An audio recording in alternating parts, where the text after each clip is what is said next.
हर हर महादेव मित्रों। हिंदू धर्म में महादेव के एक से बढ़कर एक भक्तों का वर्णन मिलता है, किंतु उनमें से एक भक्त ऐसे भी थे जो किसी भी पूजा विधि को नहीं जानते थे। उन्होंने हर वो चीज की जो शास्त्र विरुद्ध है और जिसे पाप माना जाता है, किंतु फिर भी महादेव ने उन्हें दर्शन दिए। वे इस बात को सिद्ध करते हैं कि महादेव केवल अपने भक्तों के भाव देखते हैं, पद्धति नहीं। उनका नाम था कनप्पा। तो चलिए दोस्तों, महान शिव भक्त कनप्पा की कथा को सुनना प्रारंभ करते हैं। इनके जन्म के विषय में कई कथाएं प्रचलित हैं। मूल रूप से ये एक तमिल भील परिवार में जन्मे। इनके पिता का नाम राजा नाग एवं माता का नाम उडपुरा था। दक्षिण भारत, विशेष रूप से तमिलनाडु में इनकी बड़ी महत्ता है। ये उन 63 तमिल संतों में से एक हैं जिन्हें नयनार कहा जाता है। इनकी पत्नी का नाम नीला बताया गया है। ये एक व्याध थे जो शिकार कर अपना पालन पोषण करते थे।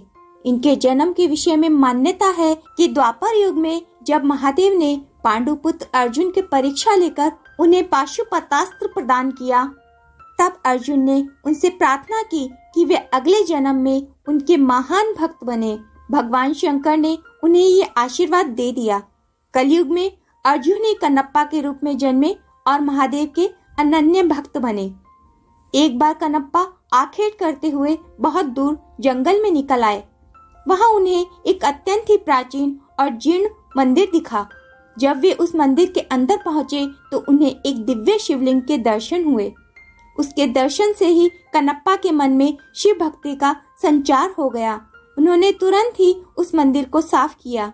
उनके मन में उस शिवलिंग की पूजा करने का विचार आया, पर उन्हें शिव पूजा के बारे में कुछ पता नहीं था। तब उन्होंने सोचा कि महादेव को कुछ खाने और पीने को ही दे दिया जाए। ये सोचकर वे जंगल गए और एक शुकर का शिकार किया। उसे काटकर वे उसका मांस एक पत्तल में लेकर चल पड़े। दूसरे हाथ में उन्होंने एक पात्र में मधुमक्खियों के छत्ते से कुछ मधु इकट्ठा कर लिया। जल के लिए कोई और उपाय न दिखा तो उन्होंने अपने मुंह में ही जल भर लिया। वे वो सामान लेकर मंदिर आए तो देखा कि शिवलिंग पर कुछ सूखे पत्ते टूटकर गिर गए हैं। उन्होंने अपने पैर से शिवलिंग के पत्ते हटाए। मुख में रखे जल से कुल्ला कर उन्होंने महादेव का अभिषेक किया। फिर उन्हें भोग के रूप में मांस और शहद अर्पण कर दिया। हालांकि उनका ये कर्तव्य उचित नहीं था और वो सारी वस्तुएं भी पूजा के लिए निषिद्ध थी, लेकिन उनका मन पवित्र था। उन्होंने जो कुछ भी किया वो पूर्ण भक्ति भाव से किया और महादेव को केवल उसी भाव का मोह था। उन्होंने प्रसन्न मन से उनका प्रसाद स्वीकार कर लिया। अब तो ये कनप्पा का रोज का कार्य हो गया। वो प्रतिदिन उसी प्रकार पैरों से पत्ते साफ कर, मुंह के कुल्ले से शिवलिंग का अभिषेक कर और उन्हें मांस और शहद अर्पण करने लगे। जंगल में एकांत में स्थित उस मंदिर में महादेव की पूजा करने एक पुजारी भी आते थे जो बहुत बड़े शिव भक्त थे। कनप्पा की पूजा करने के बाद अगले दिन जब वे आए तो देखा कि पूरे मंदिर में यहाँ वहाँ मांस के टुकड़े पड़े हैं। वे बड़े दुखी हुए और तत्काल मंदिर को जल से धोकर पूजा की और स्वच्छ पुष्प अर्पण किए, किंतु अब रोज रोज उन्हें मंदिर में मांस मिलने लगा। ये देखकर एक दिन उन्होंने निश्चय किया कि वे पता करके रहेंगे कि ये कौन है जो रोज रोज मंदिर को अपवित्र कर देता है। यही सोचकर वो रात को वहीं रुक गए। रोज की भांति कनप्पा वहां आए और उन्होंने पैर से पुजारी द्वारा शिवलिंग पर चढ़े पुष्पों को हटा दिया। अपने मुंह में भरे हुए जल के कुल्ले से उसने महादेव का अभिषेक किया और फिर शिवलिंग पर मांस और मधु अर्पण किया। पुजारी मंदिर के एक कोने से छिपकर ये सब देख रहे थे। उन्हें ये देखकर बड़ा क्रोध आ रहा था। वे ये तो समझ गए थे कि कनप्पा ऐसा केवल भक्ति के कारण कर रहे थे, जानबूझकर नहीं, किंतु फिर भी उन्हें उसका यह कार्य बड़ा घृणित लगा। कथा में आगे बढ़ने से पहले आप सबसे एक छोटा सा अनुरोध है कि आप इस वीडियो को लाइक करके हमारे चैनल को सब्सक्राइब कर लीजिए।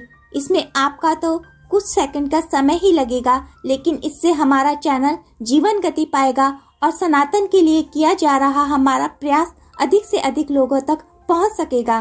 तो हम आपसे इतनी अपेक्षा तो कर ही सकते हैं। अब आइए कथा पर वापस लौटते हैं। उसी समय उनके मन में विचार आया कि मैं इतने समय से शुद्ध चीजों से महादेव की पूजा करता आ रहा हूँ, फिर भी मुझे उनके दर्शन नहीं हुए, तो फिर भला इस घृणित पद्धति से पूजा करने वाले से भला महादेव कैसे प्रसन्न हो सकते हैं।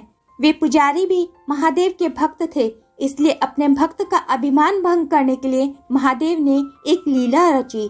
कनप्पा ने देखा कि अचानक शिवलिंग की एक आंख से रक्त बहने लगा है। अपने आराध्य की ऐसी दशा देखकर वो अत्यंत दुखी हुआ। उसने पास पड़ी जड़ी बूटियों को शिवलिंग के नेत्र पर लगाया, किंतु रक्त का बहना नहीं रुका। उसे समझ नहीं आ रहा था कि उसे क्या करना चाहिए। उधर छिपकर सब कुछ देख रहे उस पुजारी को भी कुछ समझ नहीं आया। उन्हें लगा कि अवश्य ही कनप्पा के इस कृत्य से महादेव अप्रसन्न हो गए हैं और उनके नेत्रों से रक्त बहने लगा है। उधर कनप्पा मारे दुख के रोने लगे। तभी उन्होंने सोचा कि यदि मैं अपनी एक आंख महादेव पर लगा दूं तो शायद रक्त का बहना रुक जाए। ये सोचकर उन्होंने अपने एक बाण से अपनी एक आंख निकाल ली और शिवलिंग के नेत्र पर उसे रख दिया। इससे रक्त का बहना बंद हो गया। कनप्पा की प्रसन्नता का ठिकाना ना रहा।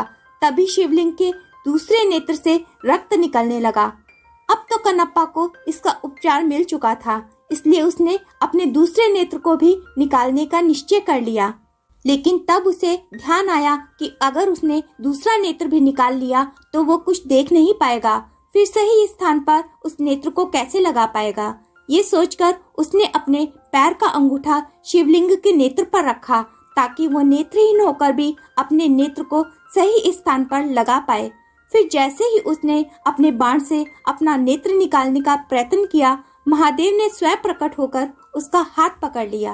अपने आराध्य के दर्शन होते ही कनप्पा उनके चरणों में गिर पड़ा। महादेव ने उसके दोनों नेत्र ठीक कर दिए। तब बाहर छिपकर सब कुछ देख रहे ब्राह्मण भी अंदर आकर महादेव के चरणों में गिर पड़े। उन्होंने कहा, हे महादेव, मेरे मन में अहंकार आ गया था कि मैं आपका सबसे बड़ा भक्त हूँ, किंतु आज कनप्पा ने मेरा ये अभिमान तोड़ दिया। इसके कारण ही मुझे आज आपके दर्शनों का सौभाग्य प्राप्त हुआ है। आज मुझे समझ आ गया कि आपको केवल भाव से ही प्राप्त किया जा सकता है, किसी पूजा पद्धति से नहीं। तब महादेव ने दोनों को आशीर्वाद दिया और अंतर्ध्यान हो गए। वर्तमान में आंध्र प्रदेश के तिरुपति जिले में कालहस्ती नामक जगह पर महादेव का वही शिवलिंग श्री कालहस्ती महादेव के नाम से स्थापित है। मान्यता है कि भक्तराज कनप्पा ने इन्हीं शिवलिंग पर अपने नेत्र अर्पण किए थे।